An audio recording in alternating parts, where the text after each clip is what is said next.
This is Vani and welcome back to the channel. So ये video में हम continue कर रहे हैं हमारा इंट्रोडक्शन पार्ट। प्रीवियस वीडियो में हम लोगों ने बेसिक्स किया था जिसमें हमने पॉलीगन्स, कर्व्स वगैरह पढ़े थे एंड इस वीडियो में हम पढ़ेंगे क्वाड्रिलेटरल्स को डिटेल में। सो स्टार्ट करते हैं। सो मैंने यहाँ पर क्वाड्रिलेटरल्स की डेफिनेशन लिखी है। अ quadrilateral is a polygon with 4 sides, 4 angles and 4 vertices. ठीक है, डेफिनेशन से काफी कुछ क्लियर हुआ होगा। अ quadrilateral is a polygon with 4 sides. देखो क्वाड्रिलेटरल है, क्वाड है, दैट मीन्स उसके साइड्स कितने होंगे, 4 ही होंगे। And 4 vertices also with 4 angles. It can be regular और इरेगुलर। अच्छा, रेगुलर इरेगुलर क्या होता है वो भी हम पढ़ चुके हैं।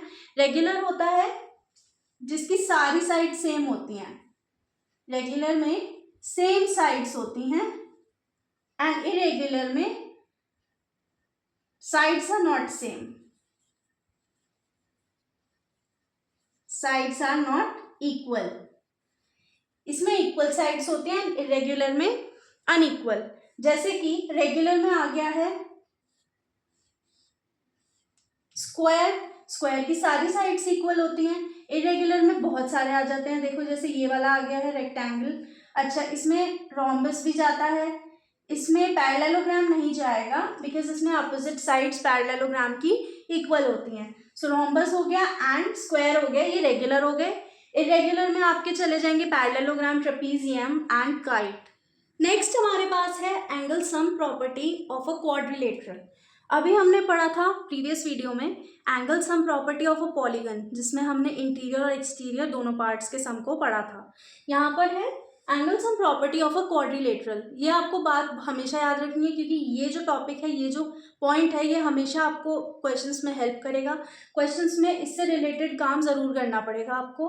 सो the sum of interior angles of a quadrilateral is always 360 degree. हम हमेशा इंटीरियर एंगल्स के बारे में बात करते हैं क्वाड्रिलेटरल के अंदर। So the sum of interior angles of a quadrilateral is always 360 degree, that is angle A plus angle B plus angle C plus angle D is equals to 360 degree. मान लेते हैं मेरे पास एक ये फिगर है, quadrilateral है। Quadrilateral किसी भी शेप का हो सकता है but it should have 4 sides, 4 angles and 4 vertices. तो इसके पास सब कुछ है। सो ए बी सी डी, ठीक है। अब मैंने बोला कि एंगल सम प्रॉपर्टी में क्या होता है, angle A plus angle B plus angle C plus angle D इस इनका जो सम होता है वो हमेशा 360 डिग्री ही होगा।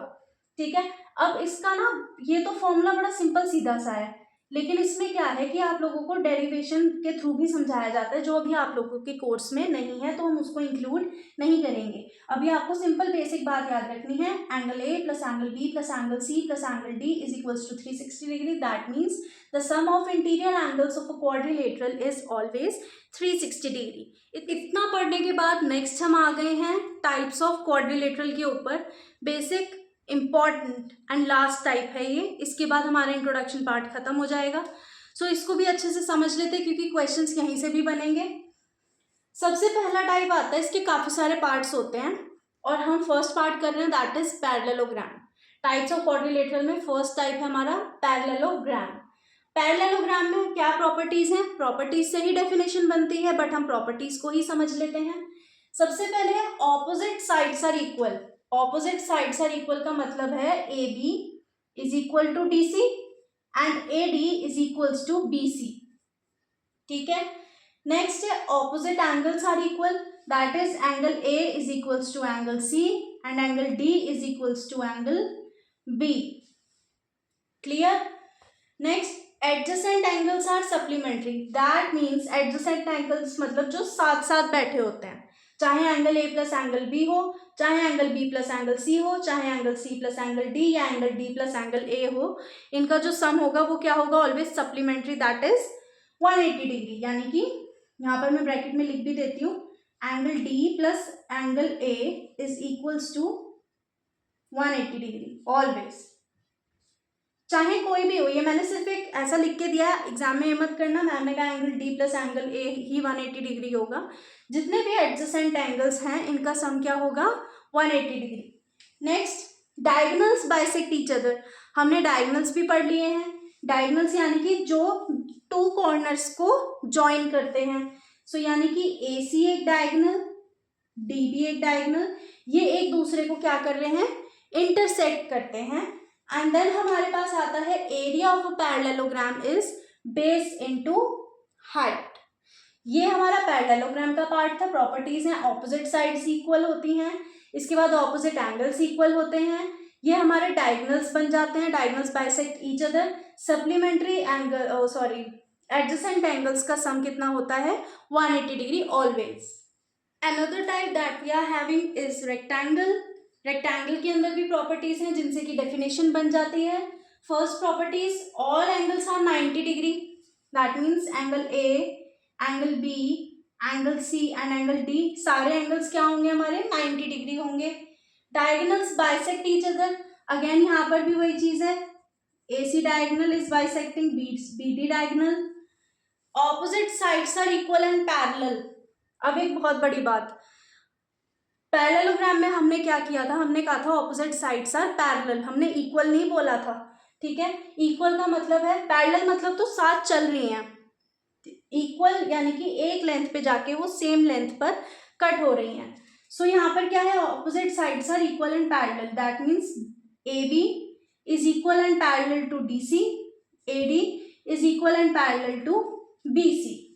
Next, diagonals are equal in length, that means AC is equals to BD, क्योंकि उसने बोला है कि इक्वल लेंथ में होंगे diagonals. So also area is equals to length into breadth, length breadth. ये था हमारा rectangle part. Third one is rhombus. Rhombus की प्रॉपर्टीज रहेंगी, all four sides are equal, that is AB, BC, CD, DA, सारी sides इसकी क्या होंगी, equal होंगी। ऑपोजिट एंगल्स आर इक्वल, इसके ऑपोजिट एंगल्स यानी कि एंगल A एंगल C के equal, angle D angle B के इक्वल, ठीक है। Diagonals bisect each other at 90 degree, यहाँ पर डायगोनल्स एक दूसरे को बाइसेक्ट करेंगे, बट यहाँ पर डायगोनल्स 90 डिग्री पर बाइसेक्ट करेंगे। Area is equals to base into height, area का बेस एंड हाइट, ये रहेगा रोम्बस का part. Next one is square. Square में मुझे ज्यादा एक्सप्लेन करने की नीड नहीं है, ये लोग तो आप लोग अपने मतलब फर्स्ट क्लास से ही पढ़ते आ रहे हो, square rectangle square rectangle. So all four sides are equal, एक मैंने यहाँ पर स्क्वायर लिया है, नेमिंग कर दी है ABCD। All four sides are equal, सारी साइड्स इसकी इक्वल होंगी, AB is equals to BC is equals to CD is equals to DA। All four angles are 90 degree, इसके सारे एंगल्स 90 डिग्री होंगे। Area is equals to A square.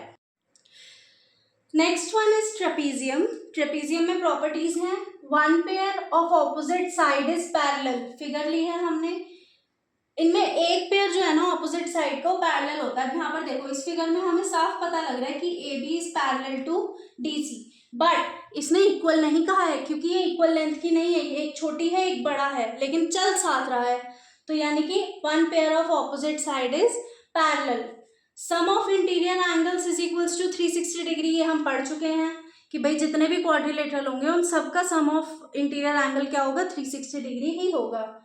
Area हम लेंगे half is equal into B1 plus B2 into height. अब यहाँ पर आप कहोगे मैम हाइट तो है ही नहीं यहाँ पर कहीं भी, हाइट को हम ये परपेंडिकुलर जो होता है इसको हम हाइट लेते हैं, and B1 plus B2 is sum of parallel sides, ठीक है। B1 प्लस B2 यानी कि AB प्लस DC इंटू, इसको मान लेते हैं O मैंने ले लिया, DO, ठीक है, half into B1 plus B2 into height. Finally the last one that is kite. Two pairs of adjacent sides are equal. अच्छा उससे पहले पतंग तो बहुत उड़ाई है सबने, है ना, उसकी साइड्स भी देखी होगी, फिगर भी देखी होगी। Two pairs of adjacent sides are equal. अब यहाँ पर एडजेसेंट साइड इक्वल कहने का मेरा मतलब ये नहीं है कि AD DC के इक्वल होगा या AB BC के इक्वल होगा।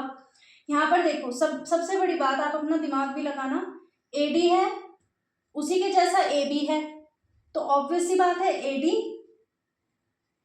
DC के इक्वल तो नहीं होगा, तो that means AD is equals to AB also DC is equals to BC, ठीक है। Next, two diagonals are perpendicular to each other, perpendicular होते हैं, दैट मीन्स ये हो गया। अब परपेंडिकुलर है तो उसका मतलब क्या होगा कि इनका जो एंगल है वो 90 डिग्री होगा। इसको मैंने O दे दिया जहां पर ये बाइसेक्ट कर रहा है, तो दैट मीन्स इसका जो परपेंडिकुलर बाइसेक्टर होगा 90 डिग्री पर एंगल बनाएगा। One diagonal bisect the other, obvious सी बात है, एक डायगोनल दूसरे डायगोनल को बाइसेक्ट कर रहा है, चाहे DB AC को बाइसेक्ट कर रहा हो या AC DB को बाइसेक्ट कर रहा हो, बात एक ही है। तो ये था हमारा टाइप्स ऑफ क्वाड्रिलेटरल एंड हमने इसके अंदर पढ़ लिया है, पूरा क्वाड्रिलेटरल्स को समझ लिया है। प्रीवियस वीडियो रही थी हमारी बेसिक्स की, और ये वाली जो वीडियो है हमने इसमें पूरे इंट्रोडक्शन को अच्छे से समझ के एक्सप्लेन करके ख़त्म किया है। अब हम मिलेंगे आपसे नेक्स्ट वीडियो में विद NCERT क्वेश्चंस, एंड इसी चैप्टर के NCERT क्वेश्चंस हम करेंगे, जिससे कि आपको और ज़्यादा आपके फंडास क्लियर हो जाएंगे कि यहाँ पर आपको क्या क्या पढ़ाया गया है। वहाँ क्वेश्चन में एक एक प्रॉपर्टी जब अप्लाई होगी तो आपके माइंड में वो सारी प्रॉपर्टी साथ साथ रिकॉल होती रहेगी। सो आपसे मिलेंगे अब हम नेक्स्ट वीडियो में, जहाँ पर हम एक्सरसाइज 3.1 के क्वेश्चंस को सॉल्व करेंगे एंड अपने फंडास को और ज़्यादा क्लियर करेंगे।